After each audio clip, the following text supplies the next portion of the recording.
Uddika, you have to contribute, nah? Yes. You keep silent, too much silence.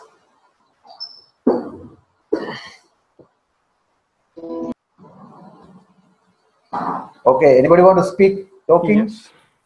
Start talking, speaking. Chinthaka?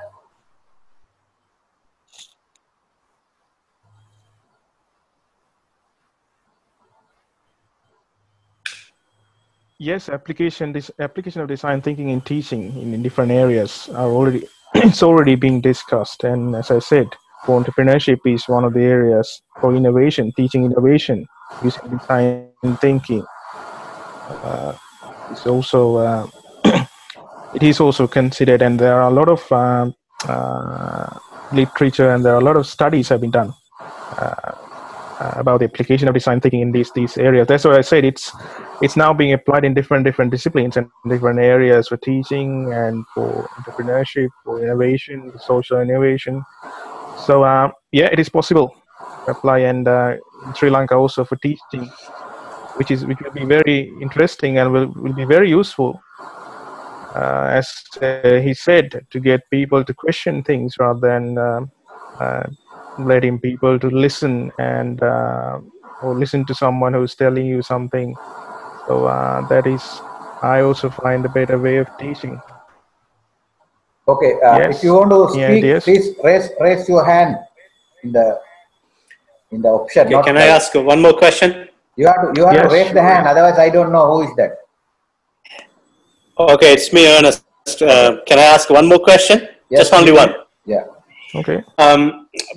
I think like it's better for me to get the answer from the production people like Dr. Patirana and Kitsiri probably. We were building. Here's one thing. Like we were building a Boeing facility in States in 2009. Okay, and then so we built it, and then we were called for another job in Bombardier here in Canada. And the reason why Bombardier selected us was because we had experience. And as a result, right, so we brought another architectural company from Florida. And when we were building it, when we were doing it, we realized that the same architect who used to work with us for that Boeing facility did not have the same people. And as a result, when we were doing the Bombardier facility, what happened was like, so we had to start from the scratch again. Then the managers in Bombardier came with a very wonderful idea that they had a think tank company. Again, I'm coming back to the same topic. Think tank company, where they had all kinds of individual people like working in other countries, other companies, right? Who had contributed earlier for designing this kind of a facility. So they brought all these people immediately, and as a couple of sessions, so we were in the design team, and they described exactly what they did, what their experience, blah blah blah, like in very short time. So this is happening, I think, even in production sector probably. Like, okay, most of the times you guys will be probably like reinventing the wheel, right? And can you guys tell us like exactly like how we can, what can we do like to stop that? Because it is taking time, it is spending a lot of money and just wasting time. And so what kind of suggestions you have to stop that kind of like reinventing the wheel? Professor Patirana, you want to say something? No. Hello? Yes. Hello? Yes. Yeah. Go ahead. Yeah. I think, as I said before, what is most important is the conceptualization stages. The very initial stage during which the whole process is going to be analyzed, and then the proper thinking is put into place. So probably the second company that Kitsiri was talking about did not have the people with such background or such skills or experience. No, actually they had people, but it was a different manager who knew about this think tank company who had been using all the past guys. They were working in different companies. Like one guy was working in Singapore who used to work in Canada, but right now he was in Singapore. So he was brought in as a temporary basis just to brief the experience.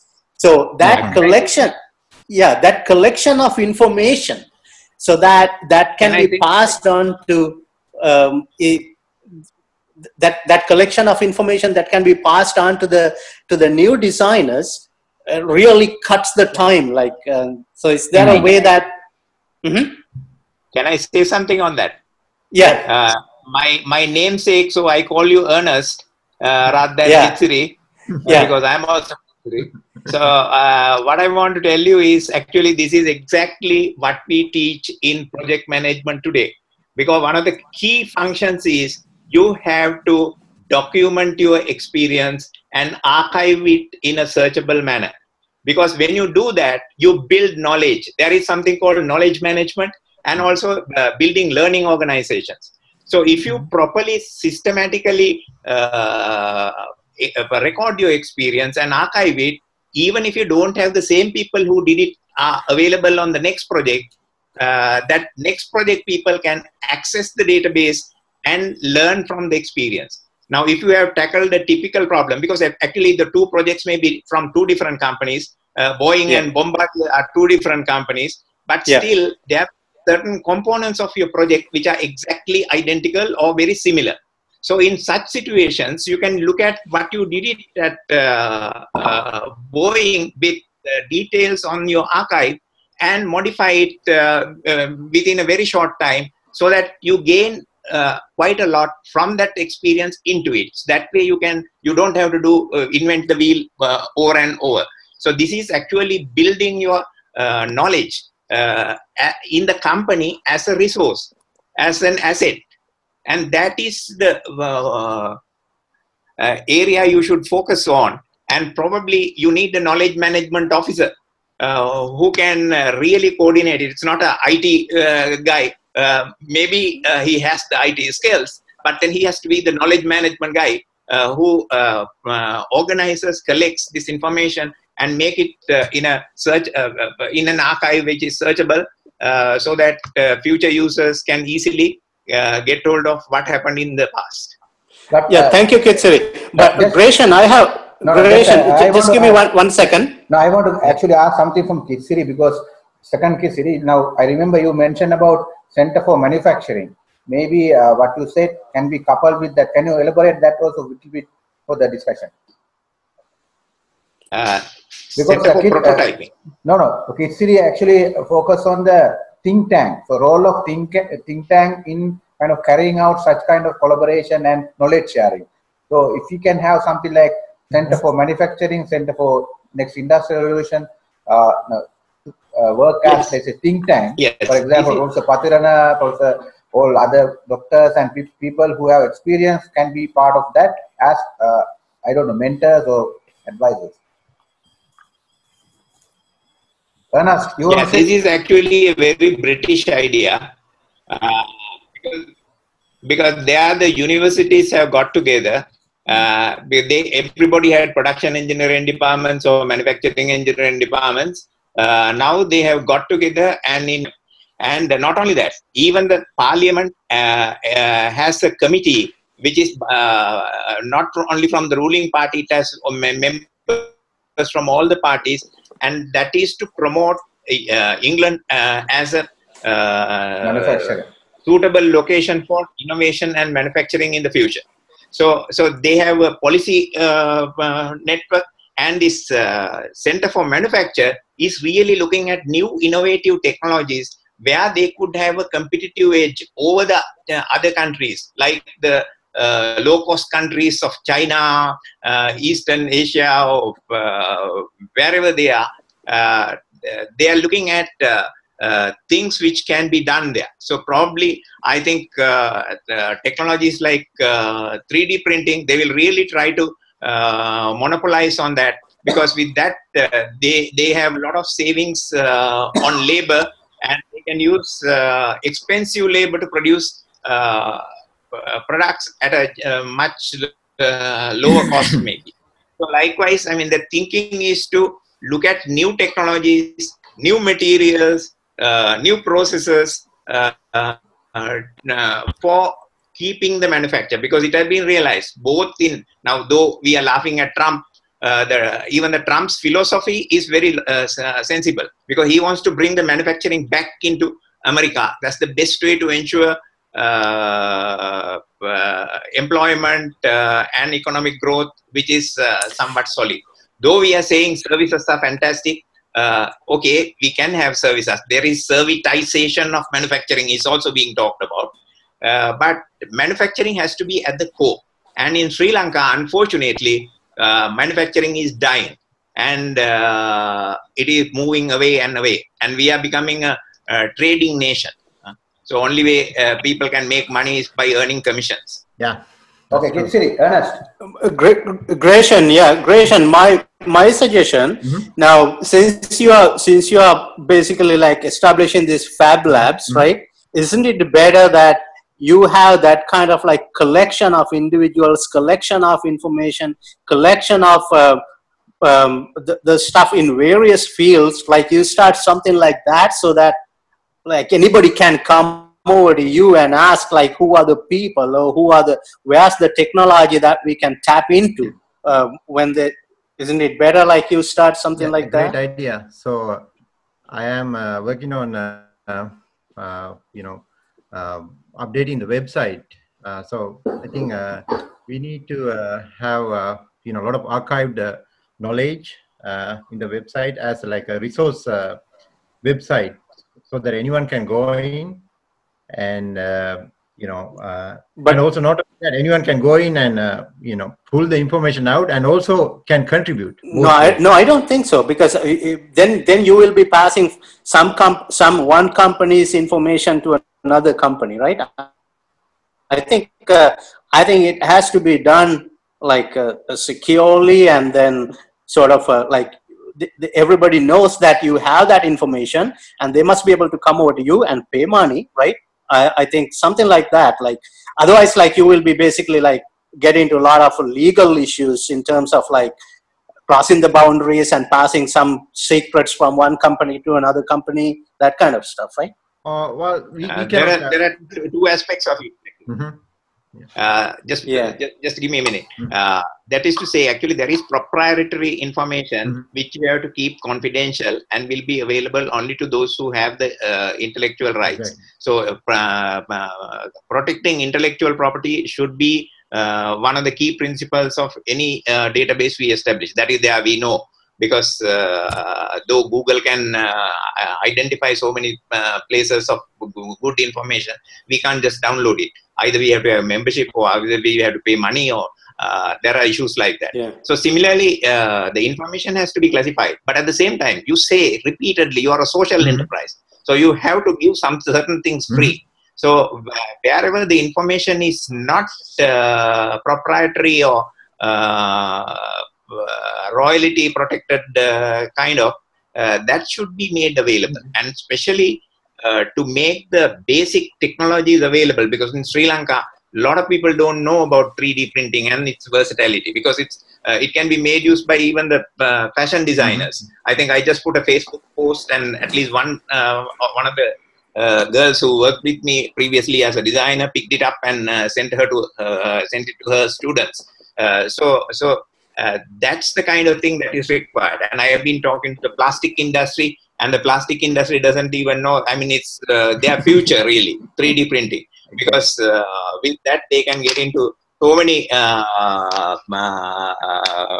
new products, and also they can bring in, because for your information, 60% of Sri Lanka's plastic industry is for export markets. But they are exporting maybe woven propylene bags to United States, or maybe so-called, I think, soil conservation and even concrete reinforcements, or whatever they are using these woven nets.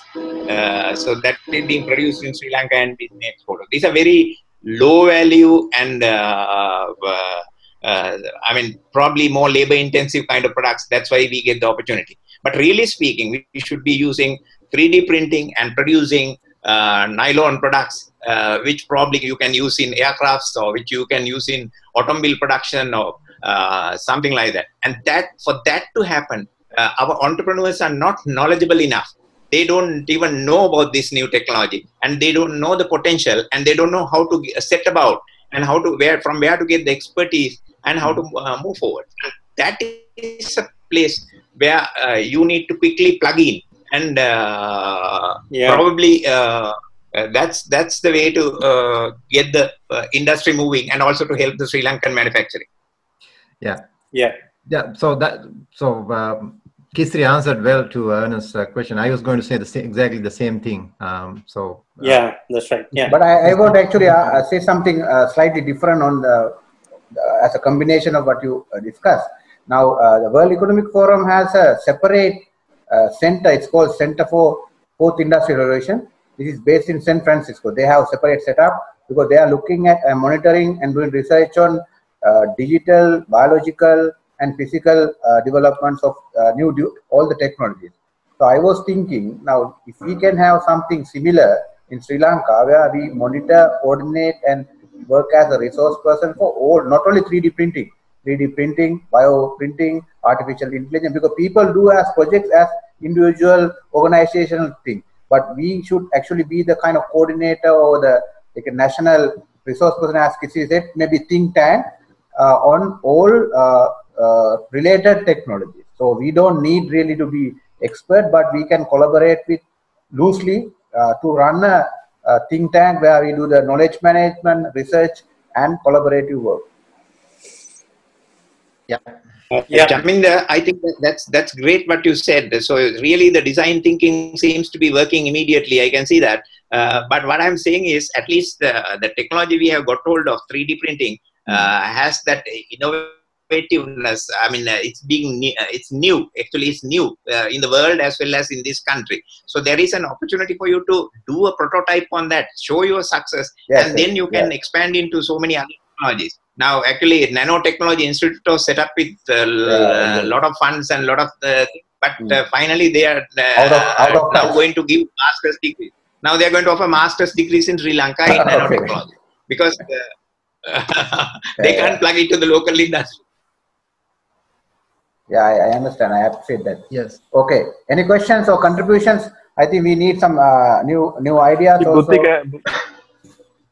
Buddhika has a question. What are the challenges? What are the challenges when you take these concepts to the public space? So one of the challenges, I think, I can answer that, complexity of these concepts. I think as academics, as professionals, we are very good at making things very difficult, you know. So I think making it easy for people. So I think that's what design school, this Stanford, were trying to do. Try to put it into 5 phases and try to apply these innovative innovation techniques.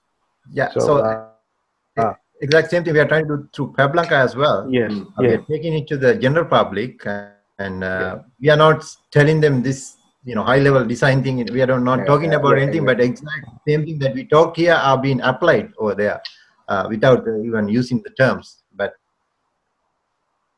unfortunately, we're very good at making things complex for people. But actually, we are still small, so we have to kind of. So that's why we need organizations like FabLanka and maybe concepts and make things easier for people. So that's how we. I want to add something here again. Now, with our last 3 years of experience, now as Kisri also mentioned, what we have seen in Sri Lankan model is you start big with a lot of noise, and then after several years things don't work that way.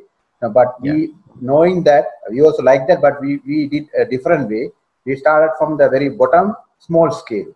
Now we have seen, for example, challenges in the local level.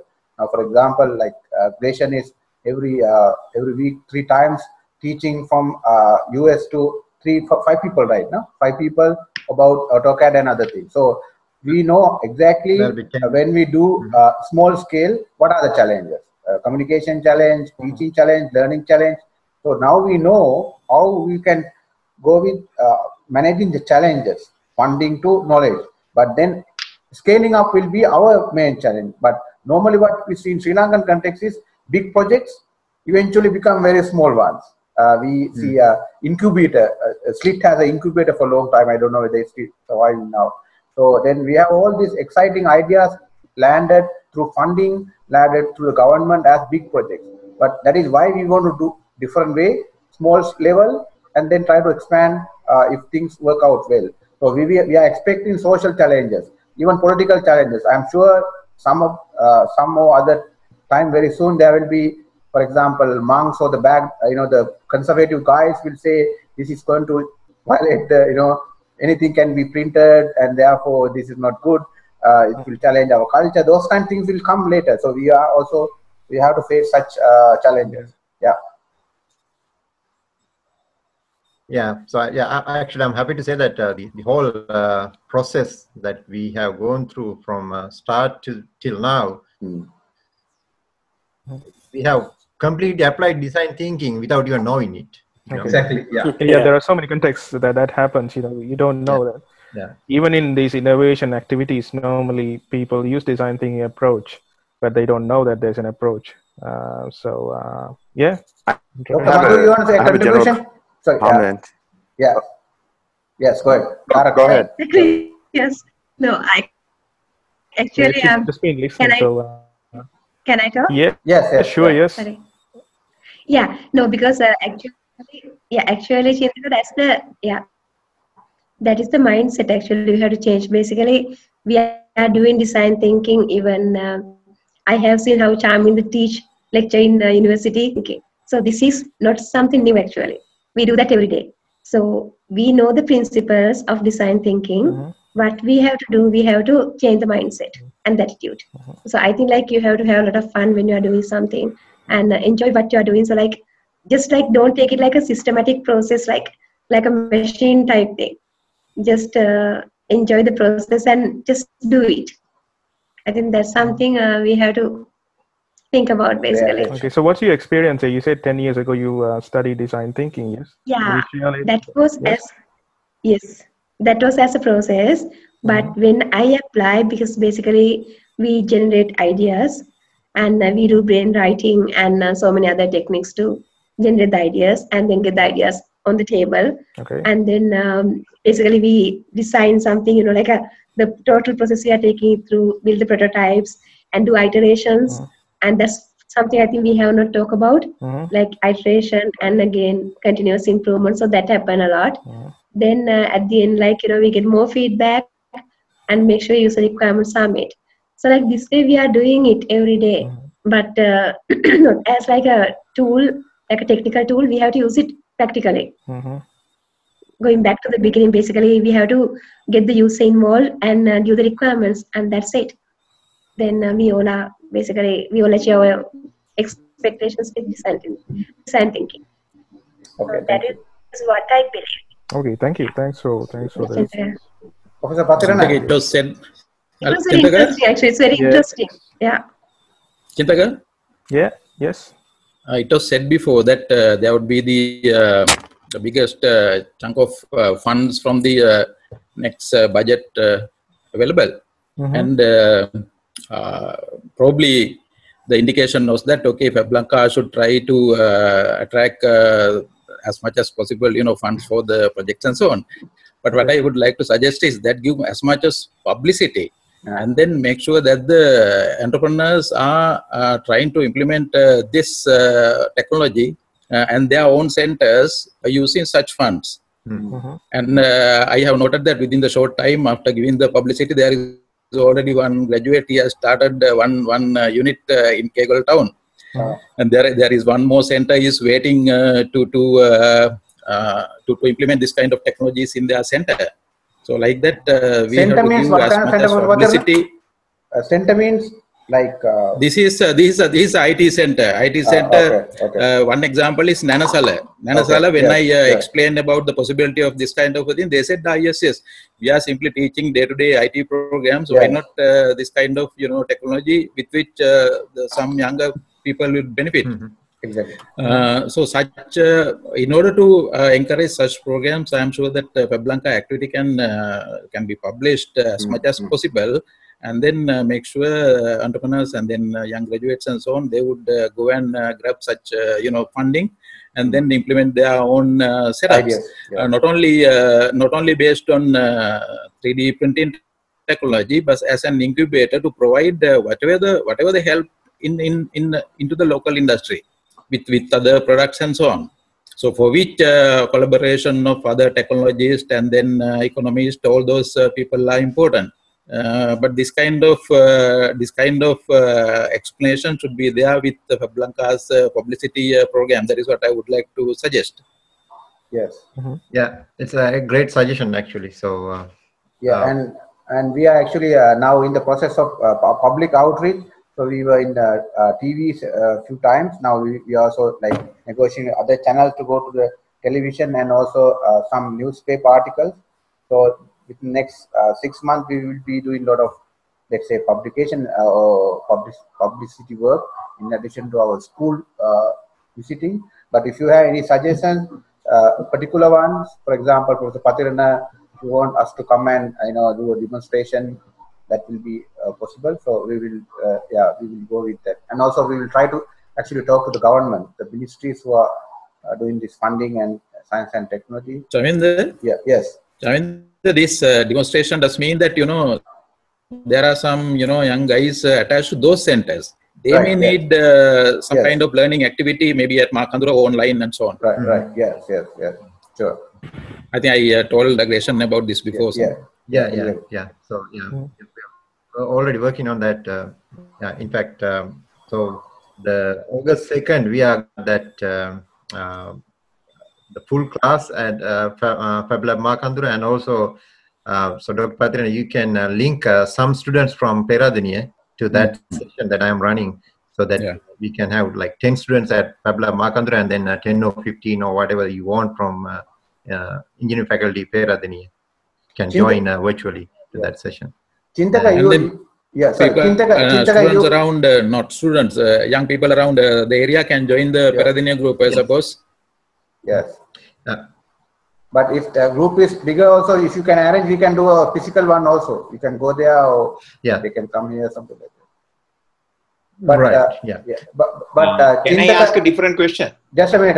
Chinthaka, now can you also make your position on that Chinese connection so that Agreshan knows about it?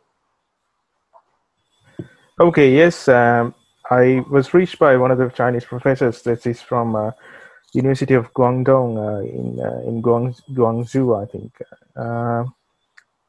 Asked me if FabLanka can do some training for Chinese students, for his students as well, and it is possible for him to. He's an expert in the area of making collaborations with the university's commentary. His specialization is in user experience designing and or UX design and human-computer interaction. So he's running 4 projects, one in the UK with the De Montfort University, and the other one is with Sydney University of Technology in Australia, and another one with National University of Singapore. So he's an expert in making collaborations. So he likes to make a collaboration with a developing country as well, he said to me, and he's willing to give his students as well who and can some pay funding, some support. So and some funding. He's got access to funding. So I think we can talk about it privately. And I saw there was a question from Tivanka, so let's get to that. And thanks, Chinthaka. So we'll reach out to you and then we'll talk more about that. Okay. Yes. I was just going to make a general comment about the discussion that we were having, and the general comment that I was going to make is, we throw around this word, the 4th industrial revolution, or the the next kind of revolution that's coming up, and I think about how preceding each of these big changes in markets and cultural changes, there's always a shift in thinking, right? So, for example, with the Industrial Revolution, the shift occurred from us thinking of ourselves as producers to us thinking of ourselves as consumers, right? And I think now we're going back. Actually, we want to go back now. Right. That's what I was going to say, is that now we want to go back and empower people once again to think of themselves as producers who can actually come up with ideas. Because right now, you know, to be honest, we leave systems engineering, we leave things like design thinking to companies and governments, right? We don't necessarily think of ourselves individually as people who, you know, utilize those tools. You know, we think of design thinking, and Apple's probably the first company that I think of who utilizes this tool very prominently. So I just wanted to make that comment that we need to, before we start this, you know, sort of revolution, we also have to think about how we can change people's, you know, minds and attitudes about these kinds of things and empower them to really take ownership. That's great. Yeah. Very good point. Yeah, that's a very, very hard one too. It's very hard to change the mindset of the people. Yeah, in the business of changing mindset. Yes, we like hard ones. Thank you very much. Yeah, so I'm with you. Like challenges, yes. Yeah, Sundara. What I was going to suggest was another project actually. Rather than focusing only on students, also look at the small industrialists who are around Makandura. I'm sure in Kurunegala district and even that area, you could find quite a lot. There are in Venapur, you have people who are doing with clay and that kind of stuff. So at least why don't you introduce 3D printing to them as a cheaper and a quicker process for making prototypes of their new thinking, new ideas. So make it a prototyping center for those people. That's the way you could link with SMEs, and that is what you can go and sell to the politicians if you want to tap the budget allocation that is coming up from Mangala's Mangala budget. Yeah, I think somebody suggested that in the early edition exercise that. But the extra thing I am bringing in, Greshan, is now that you have got the printers in place, and I believe it is running. So you could do some work for them, even if you don't get paid for it. Don't worry. Look at it as an investment and work with one or two at least small industrialists and help them to build their business by introducing new products with the help of 3D technology. Because 3D technology, they may not take it as their regular production, but at least for their development process, which is costly and time consuming, you could offer some help and also give some ideas. Probably then initially they will take a computer and do a AutoCAD design or whatever, and then bring it to your center to get it manufactured or get it made. I don't know how you do 3D printing myself, but I believe that it is that is how it happens. Right. Yeah. So that I think maybe Greshan, you can say something about the vision of FabLanka. From what I understood about FabLanka, it is not about going into industry; it's about going into individuals and empowering people. That is the vision of FabLanka. Yes. So I know that you may consider other industries and connecting industrial people at a later stage, but your immediate vision, as I saw it, I don't know if I'm taking it wrong. Maybe you can justify your vision and say this is our vision. Yes. Yeah. Well, yeah. The vision is actually to build a maker society, right? If you see the website, that's what you see, and that's what, in fact, Chinthaka just mentioned. We want to think ourselves as producers, and also, you know, basically we call it prosumers. But that's the vision. But the thing is, we need to. We have a long way to go to get there. Yes. So, you know, we have to partner with the industries to sustain. SME is one of our main targets, if I'm not mistaken. Okay, so we have medium scale enterprises. Yeah, we have 6 minutes more. Yeah. If there are new person who has not yet spoken, you can ask a question or maybe contribute. Yes. Let me complete that. So yes. So that's our final goal, of course. But then to get there, we have to work with the small and medium enterprises, and that is there in our business plan. That Priyant, architected that business plan is a very good one. So our plan has that we work with the small and medium scale enterprises and help them and work with them that's the only way to sustain at this point. And then getting that mission out and getting the message out to the general public. If you just stay with only that objective, it's not going to work. We cannot sustain. So that's why we have a business plan to get there. And small and medium manufacturing enterprises is the key to to reach that target. So in top of that, we have like functional device education. So that means local community students, and also as Greshan said about SME development. But also we are also looking at 3D printing and digital fabrication as a way of reconciliation. So whenever there is opportunity for us to work on peace, community building, reconciliation among communities, these are also projects we are like interested. Those is main 3 pillars. So based on those pillars, we can talk to the corporate sector, we can talk to the government, we can talk also to the international donors. So we are covering all these dimensions on FabLanka, but in addition to 3D printing, we are also open for new projects.